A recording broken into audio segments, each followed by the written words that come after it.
നമസ്കാരം. ജയ്ഹിന്ദ് ടിവിയുടെ Gulf middle east മേഖലയിൽ നിന്നുള്ള സമ്പൂർണ്ണ വാർത്താധിഷ്ഠിത വാരാന്ത്യ പരിപാടിയായ മീ ദിസ് വീക്കിലേക്ക് എല്ലാ പ്രേക്ഷകർക്കും ഒരിക്കൽ കൂടി സ്വാഗതം. പ്രമുഖ വ്യവസായിയും ജോയ് ആലുക്കാസ് ഗ്രൂപ്പ് സ്ഥാപനങ്ങളുടെ ചെയർമാനുമായ ജോയ് ആലുക്കാസ് ദുബായിലെ തന്റെ കർമ്മപഥത്തിൽ 25 വർഷം പൂർത്തിയാക്കുകയാണ്. 40 വർഷത്തെ ബിസിനസ് ജീവിതത്തിനിടയിലെ കഴിഞ്ഞ 25 വർഷങ്ങൾ ഗൾഫിലെ നല്ല ഓർമ്മകൾ ഇവിടെ മീ ദിസ് വീക്കുമായി പങ്കുവയ്ക്കുന്നു. ഈ വാർത്തയുമായി ഗസ്റ്റ് ഇൻ ഗൾഫ്.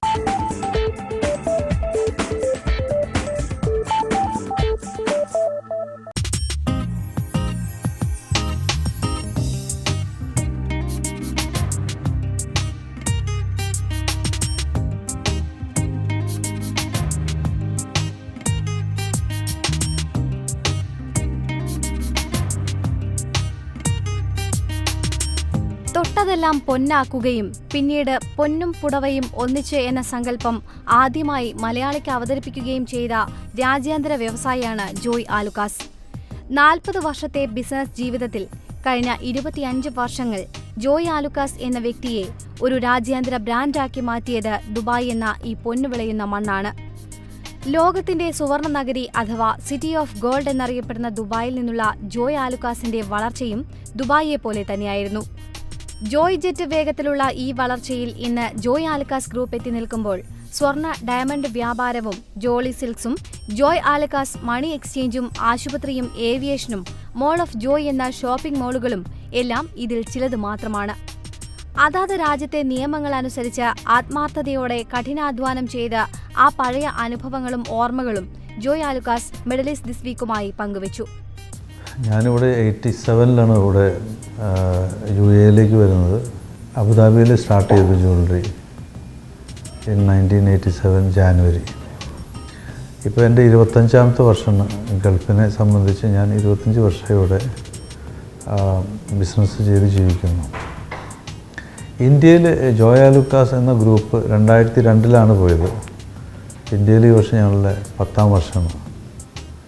പിന്നെ ഞാൻ ബിസിനസ്സിലേക്ക് വന്നിട്ട് 40 വർഷമായി. 25 വർഷം 30 വർഷം മുമ്പൊക്കെ ആഭരണം വാങ്ങാമെന്ന് പറഞ്ഞാൽ 80 ഗ്രാമിൻ്റെ ചെയിനൊക്കെ ഉപയോഗിച്ചിരുന്നു, അല്ലെങ്കിൽ ഹെവി ആഭരണങ്ങൾ ഉപയോഗിച്ചിരുന്നു. ഒരു 12 കൊല്ലം മുമ്പ് ഇന്ത്യയിൽ ഗോൾഡ് പ്രൈസ് 11 കൊല്ലം മുമ്പ് 300 രൂപ പെർ ഗ്രാമായിരുന്നു. ഇന്നത് പെർ ഗ്രാം 3000 രൂപയായി. അന്ന് 100 ഗ്രാം ഉപയോഗിക്കുന്ന ആൾ ഇന്ന് 10 ഗ്രാം ഉപയോഗിക്കുന്നുള്ളൂ. അപ്പോൾ കാലഘട്ടത്തിനനുസരിച്ചിട്ട് ഈ ഹെവി ആഭരണങ്ങൾ മാറ്റി ലൈറ്റ് വെയ്റ്റ് ആഭരണങ്ങൾ ഇൻട്രൊഡ്യൂസ് ചെയ്യുക, സാധാരണക്കാർക്കും വാങ്ങാൻ പറ്റാവുന്ന രീതിയിലേക്ക് കൊണ്ടുവരാം. ഇന്ന് ഞങ്ങൾക്ക് 9 രാജ്യത്തായിട്ട് 85 റീറ്റെയിൽ ജ്വല്ലറി സ്ഥാപനങ്ങൾ ഇപ്പം നിലവിലുണ്ട്.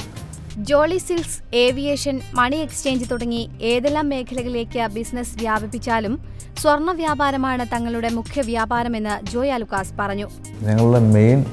ഞങ്ങളുടെ ബ്രെഡ് ആൻഡ് ബട്ടർ ഗോൾഡ് തന്നെയാണ്. ഗോൾഡിൽ തന്നെയാണ് ഞങ്ങളുടെ മെയിൻ ഫോക്കസ്.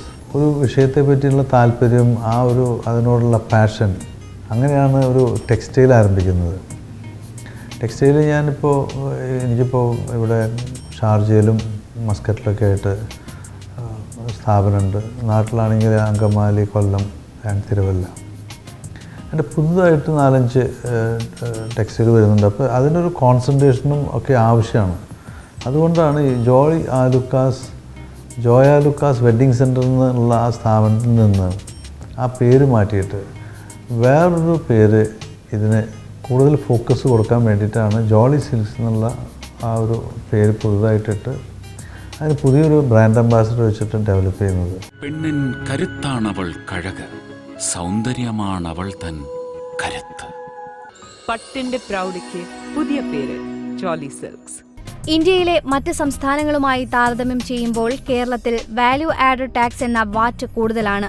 എങ്കിലും ഒരു മലയാളി എന്ന നിലയിൽ കേരളത്തിൽ നിരവധി നിക്ഷേപ വികസന പ്രവർത്തനങ്ങളാണ് നടത്തുന്നതെന്നും അദ്ദേഹം പറഞ്ഞു.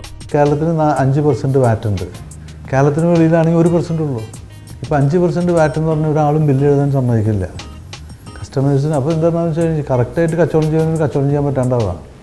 ഇന്ത്യയിലെ വിമാനത്താവളങ്ങളിൽ കേന്ദ്ര സർക്കാർ സ്വർണത്തിന് കസ്റ്റംസ് നികുതി ഏർപ്പെടുത്തിയതോടെ ഗൾഫിലെ സ്വർണ്ണ വ്യാപാര സ്ഥാപനങ്ങളിൽ വിൽപ്പന വലിയ രീതിയിൽ കുറഞ്ഞിരിക്കുകയാണ്. ഇന്ത്യയിൽ ജ്വല്ലറി ഒരു വ്യക്തിക്ക് കൊണ്ടുവരുന്നതിന് കണക്കുണ്ടായിരുന്നു. അത് ഗ്രാമിലല്ല സംഖ്യയിലാണ് അന്ന് പണ്ട് കാലത്തുള്ള നിയമം. അന്ന് 20,000 രൂപ എത്ര, അന്ന് 20,000 രൂപയ്ക്ക് 140 ഗ്രാം ആഭരണം കൊണ്ടുവരാം.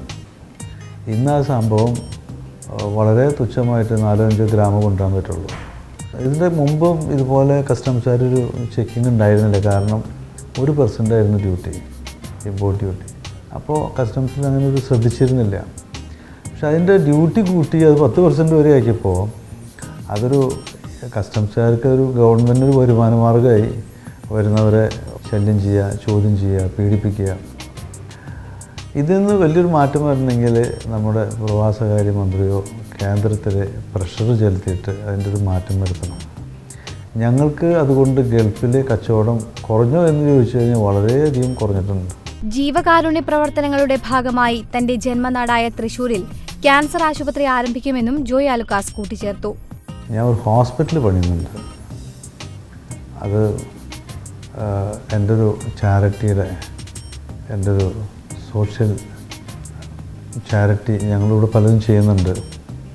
ആ ചെയ്യുന്നതിൻ്റെ ഒരു പാർട്ടായിട്ട് ഒരു നല്ലൊരു ക്യാൻസർ ഹോസ്പിറ്റൽ, അതിപ്പോൾ തൃശ്ശൂർ സ്ഥലമൊക്കെ എടുത്തു. അപ്പോൾ അതാണ് അടുത്ത ഒരു ലക്ഷ്യം, ഒരു ഹോസ്പിറ്റലിൽ കൊണ്ടുവരിക.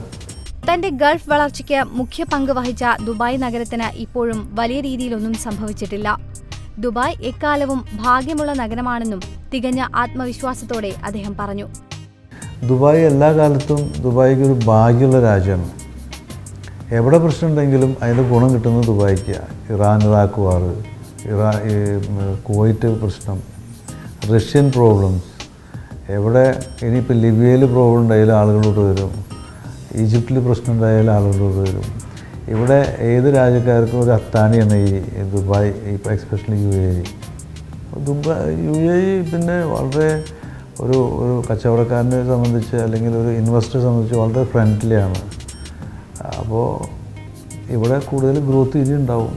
അത് അങ്ങനെ ഇവിടുത്തെ ഭരണകർത്താക്കളൊക്കെ അതിനുവേണ്ടി ആഗ്രഹിക്കുന്നുണ്ട്. ജോയ് ആലുക്കാസ് ഗ്രൂപ്പ് വരും വർഷങ്ങളിൽ വിവിധ മേഖലകളിലായി കോടികളുടെ വലിയ വികസന പ്രവർത്തനങ്ങളാണ് നടപ്പാക്കുന്നത്. ഇതുവഴി ഇനിയും ആയിരങ്ങൾക്ക് ജോലി നൽകാനാകുമെന്ന് 25 വർഷത്തിന്റെ നിറവിൽ അദ്ദേഹം മനസ്സ് തുറന്നു. ജോയ് ആലുക്കാസ് ഗ്രൂപ്പിന്റെ ദുബായിലെ പുതിയ വിശാലമായ കോർപ്പറേറ്റ് ഓഫീസിലിരുന്നാണ് അദ്ദേഹം ഇങ്ങനെ മനസ്സ് തുറന്നത്.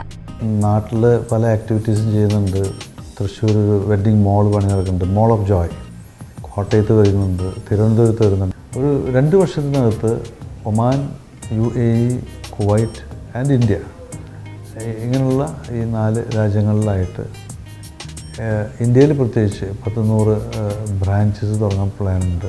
അതുപോലെ തന്നെ ഞങ്ങളുടെ ഈ ടെക്സ്റ്റൈൽ യൂണിറ്റ്സ് കേരളത്തിൽ വരുമ്പോൾ, ഇത്രയും വരുമ്പോൾ ഒരു മിനിമം ഒരു 4,000 പേർക്ക് ജോലി കിട്ടും. കഴിഞ്ഞ 40 വർഷത്തെ ബിസിനസ് ജീവിതം നൽകിയ അനുഭവം എന്ത് എന്ന ഈ അഭിമുഖത്തിന്റെ അവസാന ചോദ്യത്തിന് നിറഞ്ഞ പുഞ്ചിരിയോടെ ലളിതമായ ഭാഷയിൽ അദ്ദേഹം ഇങ്ങനെ മറുപടി പറഞ്ഞു. ഒരു ബിസിനസ്സുകാരന് ആ വിഷയത്തെപ്പറ്റി നന്നായിട്ട് പഠിക്കണം, ആ വിഷയത്തെപ്പറ്റി വിവരം ഉണ്ടായിരിക്കണം. അതിനുശേഷം ഇതിലേക്ക് ഇറങ്ങിക്കഴിഞ്ഞാൽ ഒരു കാരണവശാലും പിന്നിലേക്ക് പോകാൻ പാടില്ല. അത് അച്ചീവ് ചെയ്യുന്നവർക്ക് അതിൻ്റെ പിന്നാലെ നിന്നാൽ ഏതാൾക്കും അത് അച്ചീവ് ചെയ്യാൻ പറ്റും. എല്ലാ ബിസിനസ്സിനും എല്ലാ ഇൻഡസ്ട്രിക്കും അതിൻ്റേതായിട്ടുള്ള പ്രശ്നങ്ങളുണ്ട്. അതിൻ്റെ പിന്നിൽ അതിൻ്റേതായിട്ടുള്ള ഹാർഡ് വർക്കും അതിനുള്ള താല്പര്യം അങ്ങനെയൊക്കെ ഉണ്ടെങ്കിൽ ആർക്കും ഈ എന്ത് ഇതിലും അച്ചീവ് ചെയ്യാൻ പറ്റും. പൂർണ്ണമായിട്ടും ഒരു കാര്യം പഠിക്കാതെ, പൂർണ്ണമായിട്ട് അതിൻ്റെ വരുംവരായകൾ അറിയാതെ ഇതിലേക്ക് ഇറങ്ങരുത്.